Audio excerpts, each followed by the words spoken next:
প্রিয় শিক্ষার্থী বন্ধুরা, এরপর আমরা সমাধান করব ন্যাশনাল বিবিএস পাস কোর্সে 2016 এবং ন্যাশনাল বিবিএ অনার্স 2014 সালে যে অঙ্কটা বি পার্টে এসেছে।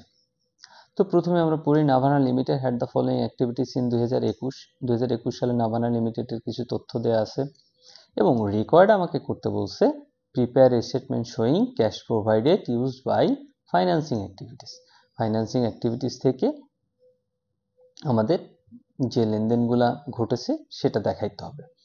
এখন আমরা জানি যে অতীতে যে রুলস অ্যান্ড রেগুলেশন আমরা শিখছি যে ফাইন্যান্সিং অ্যাক্টিভিটিসে স্থায়ী দায় হ্রাস বৃদ্ধিজনিত লেনদেন আমাকে দেখাতে হয়। তো আমরা যদি প্রথম এন্ট্রিটা পড়ি, বলছে যে sale of investment for cash কত টাকা, 1,10,000 টাকা। Sale of investment for cash কত টাকা, 1 লাখ টাকা। এখন ইনভেস্টমেন্ট হচ্ছে একটা স্থায়ী সম্পদ। তো স্থায়ী সম্পদ আমরা কোথায় দেখাই? স্থায়ী সম্পদের হ্রাস বৃদ্ধিজনিত লেনদেন আমরা দেখাই ইনভেস্টিং অ্যাক্টিভিটিসে। তাই এই এন্ট্রিটা আমরা নিব না। এর পরবর্তীতে এন্ট্রিতে আমরা চলে যাই issuance of common stock issue করা হয়েছে। আমরা জানি কমন স্টক ইস্যু করলে টাকা বাড়ে আর টাকা আসে। যদি টাকা আসে তাহলে অবশ্যই আমাদের কি করতে হবে? যোগ করতে হবে। এই জন্য আমরা অঙ্কে যে লিখবো ইস্যুয়েন্স অফ কমন স্টক 2,50,000। এরপর সি নাম্বারটা আমরা একটু পড়ি, ক্যাশ ডিভিডেন্ড পেইড। তো আমরা জানি কোনো কিছু পরিশোধ করলে আমাদের কি হবে? টাকাটা কমে যাবে। তো টাকা চলে গেলে আমরা কি করব? মাইনাস করব। তাহলে আমরা লিখলাম ক্যাশ ডিভিডেন্ড পেইড 1 লাখ টাকা। এরপর ডি নাম্বারে যদি আমরা পড়ি পারচেজ অফ ট্রেজারি স্টক। তো ট্রেজারি স্টক কত টাকা? 40,000 টাকা। তো আমরা জানি কোনো কিছু কিনলে আমাদের টাকা চলে যায়, আর টাকা চলে গেলে অবশ্যই আমাদের কি করতে হবে? মাইনাস করতে হবে। তো পারচেজ অফ ট্রেজারি স্টক আমরা মাইনাস করলাম 40,000 টাকা। এরপর ই নাম্বারে যদি আসি সেলস অফ ট্রেজারি স্টক, টাকা কত? 40,000। তো সেলস করলে স্বভাবতই আমাদের টাকা বাড়ে। তো আমরা লিখলাম সেলস অফ ট্রেজারি স্টক, টাকাটা বাড়ছে 10,000 টাকা। এবং এই সকল ক্যালকুলেশন করে আমাদের টাকা আসছে 1,20,000 টাকা। তো 1,20,000 টাকা অবশ্যই প্লাস, আর প্লাস থাকলে আমরা জানি কি লিখবো? প্রোভাইডেড লিখবো। এই জন্য লেখা হয়েছে net cash provided by financing activities. একদম সহজ একটা অঙ্ক। আশা করি সকলে সুন্দরভাবে অঙ্কটা বুঝতে পেরেছেন। এরপর আমরা চলে যাব আমাদের পরবর্তী অঙ্ক। প্রিয় শিক্ষার্থী বন্ধুরা, এরপর আমরা ন্যাশনাল ইউনিভার্সিটি পাস কোর্সে 2016 সালে একটা অঙ্কের সমাধান করব। এখন এখানে বলছে যে prepare the cash flow from operating activities section of the statement cash flows. তো এখান থেকে আমাদের অপারেটিং অ্যাক্টিভিটিসের কি কি ঘটনা ঘটছে এগুলো দেখাইতে হবে। তো অপারেটিং অ্যাক্টিভিটিস করতে শুরুতেই আমরা জানি যে Tushar company reported net income 1,51,000 during 2021। তো আমাদের নেট ইনকাম দেখাইতে হবে। তো আমরা নেট ইনকাম দেখাইলাম 1,51,000 টাকা। এরপর যে লাইনটা আমাদের লেখা দরকার আমরা লিখলাম adjustment to reconcile net cash provided by operating activities. তো অপারেটিং অ্যাক্টিভিটিসে আমরা সর্বদা ডিপ্রিসিয়েশনকে আগে দেখানোর চেষ্টা করব। তো আমরা অঙ্ক থেকে খুঁজবো যে কোথায় ডিপ্রিসিয়েশন আছে। তো আমরা এখানে দেখতে পাচ্ছি ডিপ্রিসিয়েশন এক্সপেন্সেস ফার্স্ট টাকা 44,000। তো আমরা দেখলাম ডিপ্রিসিয়েশন এক্সপেন্স 44,000 টাকা। তো ডিপ্রিসিয়েশন হলে সহজাতভাবেই স্থায়ী সম্পদ কমে যায়। তো সম্পদ কমে গেলে আমাদের কি করতে হবে? যোগ করতে হবে। তাই আমরা কি করলাম? ডিপ্রিসিয়েশনটাকে যোগ করে দেখালাম। এরপর আমরা শুরু থেকে দেখি অ্যাকাউন্ট রিসিভেবল ইনক্রিজ বাই টাকা 13,000। তো ইনক্রিজ হলে সম্পদ বৃদ্ধি পায়। তো আমরা লিখলাম ইনক্রিজ ইন অ্যাকাউন্ট রিসিভেবল। আর সম্পদ বৃদ্ধি পেলে আমরা কি জানি? টাকাটাকে কি করতে হবে? মাইনাস করতে হবে। তো আমরা মাইনাস করে দেখিয়ে দিলাম। এরপর অ্যাকাউন্টস পেয়েবল ইনক্রিজ বাই টাকা 9,500। তো অ্যাকাউন্টস পেয়েবল হচ্ছে একটা চলতি দায়। তো আমরা লিখলাম ইনক্রিজ ইন অ্যাকাউন্টস পেয়েবল 9,500। তো আমরা রুলস অ্যান্ড রেগুলেশনে শিখছিলাম যে দায়, চলতি দায় বৃদ্ধি পেলে আমাদের কি করতে হবে? যোগ করতে হবে। তো আমরা এখানে কি করলাম? এটাকে যোগ করে দেখালাম। এখন এই তিনটা জিনিস যোগ বিয়োগ করলে হয় 40,500 টাকা, যেটা অবশ্যই প্লাস। এবার 1,51,000 সাথে 40,500 টাকা যোগ করলে হয় 1,91,500 টাকা। তো যেহেতু আমাদের টাকাটা প্লাস আসছে, তো প্লাস আসলে আমাদের কি লিখতে হয়? প্রোভাইডেড লিখতে হয়। তো net cash provided by operating activities. এই ছিল এই অঙ্কের সমাধান। আশা করি সবাই বুঝতে পেরেছেন। শিক্ষার্থী বন্ধুরা, এরপর আমরা সমাধান করব ন্যাশনাল ইউনিভার্সিটি বিবিএস পাস করছে 2017 সালে একটা আসা অঙ্কে।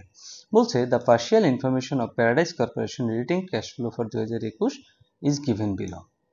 তো 2021 সালে এখানে কিছু তথ্য দেওয়া আছে এবং এখানে আপনাকে করতে বলছে যে determine the amount of long term investment purchase during 2021 সালে আসলে কত টাকার লং টার্ম ইনভেস্টমেন্ট কেনা হয়েছে।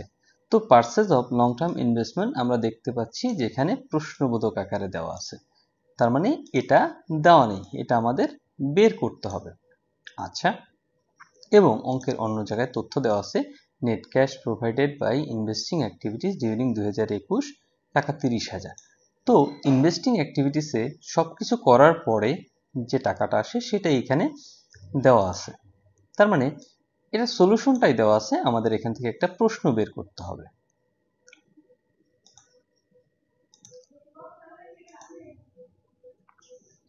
তো অঙ্ক শুরুতেই আমাদের কি করতে হবে, আমাদের যে purchase of long term investment এটাকে ধরে নিতে হবে যে let purchase of long term investment during 2021 সমান সমান এক্স। আমরা অঙ্ক শুরু করি যে সেল অফ ইকুইপমেন্ট আমরা বিক্রি করছি 55,000 টাকা। তো ইকুইপমেন্ট বিক্রি করলে আমাদের কি হয়, আমাদের টাকা আসে। তো আমরা টাকা আসলে কি করব, সেল অফ ইকুইপমেন্ট লিখব এবং টাকাটা কি করব, যোগ করব। এরপর আমরা পরবর্তী এন্ট্রিতে চলে যাই purchase of equipment. Purchase of equipment মানে আমাদের ইকুইপমেন্ট নতুন কেনা হয়েছে, তাহলে নতুন কিনলে অবশ্যই টাকা চলে গেছে। তো পারচেজ অফ ইকুইপমেন্ট আমরা মাইনাস করে দেবো 36,000 টাকা। এরপর increase in account receivable 6,500। Account receivable একটা চলতি সম্পদ, আর সম্পদ বৃদ্ধি পেলে আমরা জানি কোথায় যায়, সম্পদ বৃদ্ধি পেলে যাবে হচ্ছে ইনভেস্টিং অ্যাক্টিভিটিস। সম্পদ আমরা জানি সম্পদ বৃদ্ধি পেলে কোথায় যাবে, সম্পদ বৃদ্ধি পেলে যাবে হচ্ছে অপারেটিং অ্যাক্টিভিটিসে। তো এই জন্য এটা আমরা এখানে নিতে পারবো না। তো এরপরের এন্ট্রিতে আমরা চলে যাই sales of long term investment. Long term investment বিক্রি করা হয়েছে 55,000 টাকা। তো 55,000 টাকা বিক্রি করলে আমরা লিখি sale of long term investment. তাহলে বিক্রি করলে আমাদের কি হয়, টাকা আসে। তাহলে টাকা আসলে আমাদের কি করতে হবে, যোগ করতে হবে।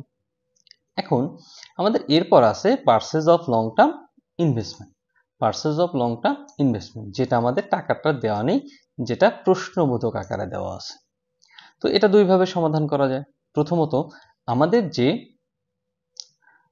নেট ক্যাশ প্রোভাইডেডটা দেওয়া আছে ইনভেস্টিং অ্যাক্টিভিটিস 30,000 টাকা, এটা আমরা এখানে বসাই দিতে পারি যে net cash provided by investing activities 30,000 টাকা। এর পরবর্তীতে এই সবকটাকে যোগ বিয়োগ করে যে টাকা থাকে এবং এই 30,000 টাকা হতে আর কত টাকা লাগবে এটাকে ব্যালেন্সিং ফিগার করে যদি আমরা নেই তাহলে আসে কত, 84,000 টাকা। ব্যালেন্সিং ফিগার করলে আমাদের আসবে 84,000 টাকা। এটা একটা পদ্ধতি। এবং অন্য একটা পদ্ধতি আমি দেখাচ্ছি, সেটা হচ্ছে from the above statement we get. দেখো শিক্ষার্থীরা, এই 55,000 টাকা এখানে আমরা যোগ করলাম 55,000 টাকা, এরপর 36,000 টাকা আছে, এটা আমরা ওখানে বিয়োগ আছে এখানেও বিয়োগ করব 36,000 টাকা। এরপর 95,000 টাকা ওখানে যোগ আছে, এখানেও কি করব, যোগ করব 95,000 টাকা। এবং যেটা আমরা এক্স ধরেছিলাম, এই যে purchase of long term investment, এই যেটা আমরা এক্স ধরেছিলাম, পারচেজ করলে অবশ্যই কি হবে, পারচেজ করলে মাইনাস হবে। এই জন্য এক্সটা এখানে কি করতেছি, আমরা মাইনাস করতেছি। এবং এই সকলগুলার যোগফল কত হবে, 30,000 টাকা। এই 30,000 টাকা সকলগুলোর যোগফল 30,000 টাকা। তো এখানে আমরা দিলাম সকলগুলোর যোগফল 30,000 টাকা। এখন এইটাকে যদি আমরা সমাধান করি তাহলে আমাদের আসে হচ্ছে এক্স 84,000 টাকা। তো এক্স লং টার্ম ইনভেস্টমেন্ট যেটা আমরা পারচেজ করছি এটার পরিমাণ দাঁড়ায় হচ্ছে 84,000 টাকা। সেই 84,000 টাকাই আমরা এখানে দেখাই দিছি। এইভাবে এই অঙ্কটার সমাধান করা যায়। আশা করি শিক্ষার্থী বন্ধুরা তোমরা এই অঙ্কটি বুঝতে পেরেছো। প্রিয় শিক্ষার্থী বন্ধুরা, ন্যাশনাল ইউনিভার্সিটির বিবিএ এমবিএ সকল সাবজেক্টের পরবর্তীতে আপডেট পেতে এই ভিডিওটিতে লাইক করুন, চ্যানেলটি সাবস্ক্রাইব করুন এবং বেল বাটনে ক্লিক করে রাখুন।